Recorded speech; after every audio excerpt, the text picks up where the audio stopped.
কিরে বন্ধু, কি অবস্থা? এই তো ভালো। মারুফ তো কিছুদিন পর ইউরোপ কান্ট্রি চলে যাবে। কিরে বন্ধু, তুই তো বিদেশ চলে যাবি, তো আমাদের ট্রিট দিবি না? অবশ্যই, কি খাবি বল? আচ্ছা, কোন দেশে যাবি? ইউরোপ যাব।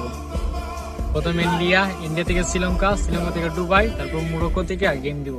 আচ্ছা বন্ধু, গেম কি? বন্ধু তুই ইউরোপ যাইস না। ওই বেটা কি বলতেছ? এটা আমার স্বপ্ন, এটা আমার লক্ষ্য। আমার ইউরোপ যাওয়া লাগবে। মামা যাইস না। আমার একটা বন্ধু ছিল অভি, ওর সাথে কত বছর বন্ধু আড্ডা দিছি, ঘুমাইছি, খাইছি, একসাথে সবকিছু করছি। বড় স্বপ্ন ছিল ইউরোপ ঢুকতে।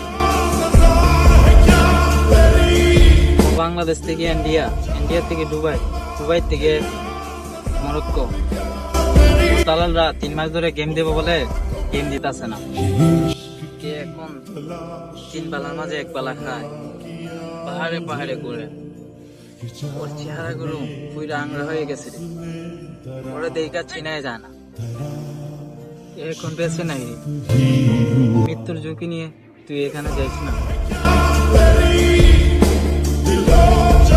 আচ্ছা, আমি ফ্যামিলির বলতে আসছি, আমি ওই রিক্স নিয়ে যাবো না।